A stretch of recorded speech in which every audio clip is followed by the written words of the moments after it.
Halo warga sipil, nama saya Tatak Seniardiansyah dengan akhiran NIM 114 dari kelas Hukum Administrasi Negara. Selamat pagi, selamat siang, atau bisa selamat malam. Dan kali ini saya akan menjelaskan materi tentang Hukum Administrasi Negara.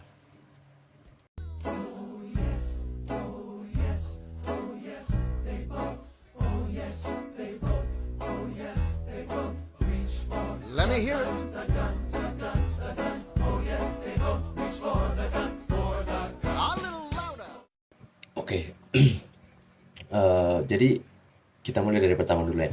Hukum administrasi negara itu ibarat kayak cabang hukum publik, kayak misal kan suatu negara itu pasti punya peraturan ya kan, entah itu peraturan daerah, entah itu peraturan presiden, entah itu peraturan yang dikembangkan oleh DPR, apalagi khususnya negara Indonesia ini contohnya. Nah, suatu bentuk hukum untuk melindungi atau bahkan untuk menjaga kualitas kebijakan tersebut agar sesuai dengan ketentuan yang berlaku atau hukum yang berlaku. Nah, itu bisa disebut dengan hukum administrasi negara. Misal kayak ketentuan atau kebijakan yang dibuat oleh DPR. Nah, hukum administrasi negara ini fungsinya adalah menentukan atau mengawasi agar kebijakan yang dibuat oleh DPR ini tidak eh, kayak gimana ya, terlalu terlalu keluar dari jalur hukum yang berlaku. Nah, kayak gitu. Misal, sesuai targetnya atau sesuai konstitusi yang ada, mungkin kayak gitu. Setelah semua kebijakan itu dibuat atau suatu hukum administrasi negara itu berjalan, nah, apa sih benefit yang dirasakan oleh masyarakat, terutama kita sendiri ya? Kita kan sebagai warga negara atau masyarakat Indonesia juga berhak merasakan hak-hak atau mendapat hak-hak tertentu. Namanya juga hukum. Nah, misal kita itu dalam negara itu kita memiliki beberapa hak-hak untuk menuntut apa yang menjadi hak kita. Misal hak untuk berpendidikan seperti kita kuliah, atau hak untuk kesehatan seperti kita ke rumah sakit menggunakan BPJS, atau misal kita ingin membangun suatu perusahaan atau UMKM. Nah, kita tuh memiliki hak administratif untuk itu, mulai dari perizinan, pengelolaan, dan lain-lain. Nah, kayak gitu, itu adalah suatu bagaimana bentuk perlindungan hukum administrasi negara terhadap warga atau masyarakat Indonesia seperti kita nih. Nah, berikutnya adalah ini agak penting sih, karena ini adalah menjadi landasan atau bahkan menjadi sumber hukum dari hukum administrasi negara tersebut. Jadi, eee, sumber hukum administrasi negara itu ada beberapa yang saya ketahui, ada mulai dari undang-undang. Nah, undang-undang ini adalah bagaimana ketentuan administratif dalam membuat kebijakan untuk suatu negara, bukan untuk suatu negara, oleh suatu negara untuk atau bagi masyarakatnya.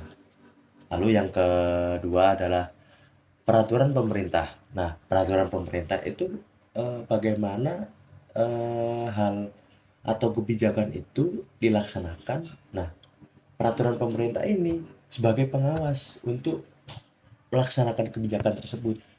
Nah, yang ketiga itu ada keputusan presiden. Nah, keputusan presiden itu sebagai instrumen untuk melaksanakan fungsi pemerintahan. Nah, yang terakhir ini adalah eh, peraturan di pemerintah daerah atau lokal. Nah, ini tuh kayak di tingkat-tingkat lokal, kayak misal kecamatan, kabupaten, atau bahkan desa.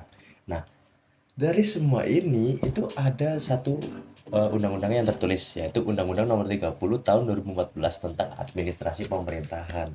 Jadi gitu teman-teman. Nah, dari contoh kayak UUD 1945 itu contoh undang-undangnya itu ada di pasal UUD 1945 pasal 28D, yang dimana isi dari pasal tersebut yaitu bagaimana negara itu menjamin perlindungan hak warga negara. Lalu dari peraturan pemerintah sendiri itu ada peraturan pemerintah nomor 27 tahun 2014, yang dimana isinya itu bagaimana suatu negara atau bagaimana negara Indonesia ini mengelola barangnya sendiri, kayak misal ya itu tentang pengelolaan barang milik negara, kayak misal tanah milik negara atau sumber daya alam milik negara.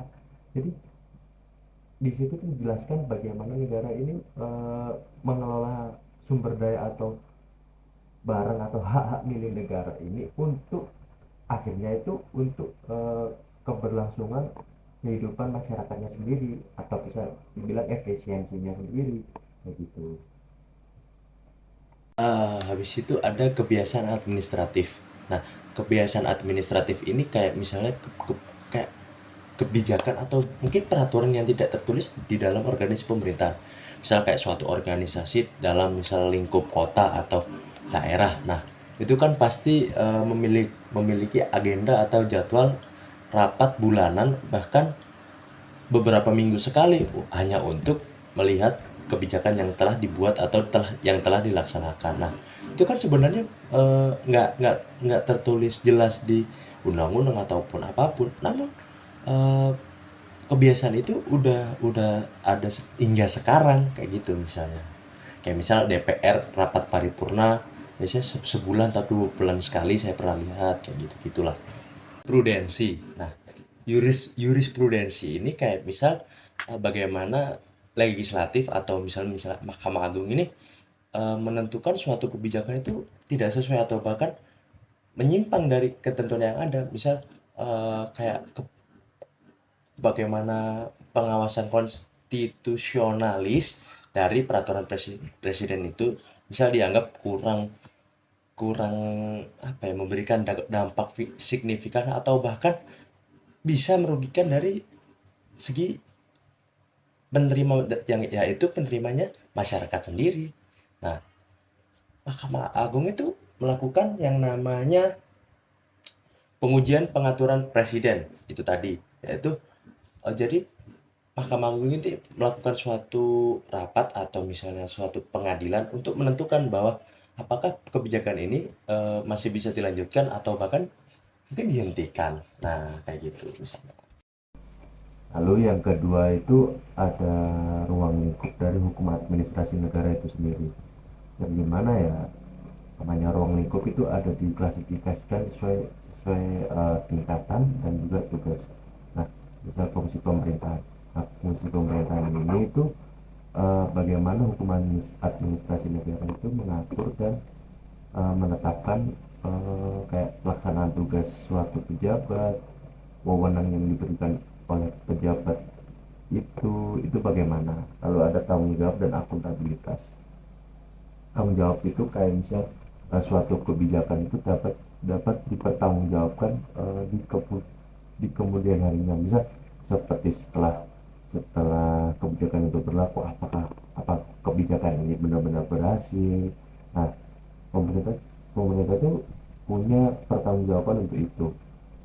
Lalu ada lembaga administrasi. Nah, lembaga administrasi ini kayak meliputi badan-badan pemerintahan kayak misalnya DPR, MPR, terus habis itu kayak dinas-dinas sosial sebagai pelaksana kebijakan. Nah, lalu ada proses pembuatan keputusan yang dimana bisa kita tahu DPR membuat undang-undang dengan cara mungkin rapat paripurna, atau misalnya presiden membuat putusan presiden, perintah presiden, atau uh, PP peraturan pemerintah, nah, dan masih banyak yang lain. Nah, kita mulai masuk di terakhir nih, materi terakhir, yaitu bagaimana sih hubungan antar hukum tata negara dengan hukum administrasi negara itu sendiri. Nah, kayak kalau misal di praktik pemerintahan itu kayak misal hukum tata negara itu eh, bagaimana suatu negara itu menentukan para pejabat publik. Nah, untuk hukum administrasi negara sendiri itu eh, mengatur bagaimana para pejabat publik ini akan mendapatkan wewenang atau melaksanakan tugasnya. Misal nih, hukum tata negara mengangkat menteri. Nah, nah, hukum administrasi negara ini menentukan menteri ini melakukan tugas apa atau pelaksanaan tugas seperti apa yang dilakukan oleh menteri ini. Nah, mungkin kurang lebih kayak gitu. Lalu kayak misal pengangkatan presiden oleh suatu lembaga. Nah, hukum tata negara ini hanya mengangkat presiden, jadi gitu. Untuk menentukan presiden ini harus apa atau mengimplementasikan lembaga lembaga pemerintahan seperti apa. Nah, itu yang mengatur itu hukum administrasi negara. Nah, gitu. Jadi kayak misal lebih ke arah hukum tata negara ini yang lebih ke masifnya, kayak misal struktur-struktur lembaga pemerintahan. Nah, itu yang mengatur itu hukum tata negara. Nah, untuk mengatur administratif atau mengatur kayak misal wewenang atau pelaksanaan tugasnya itu yang mengatur ya itu tadi hukum administrasi negara. Nah, oke, bagaimana teman-teman? Mungkin penjelasan saya cukup bisa dimengerti menurut saya ya. Eh, ya kita bakalan bertemu di lain kesempatan.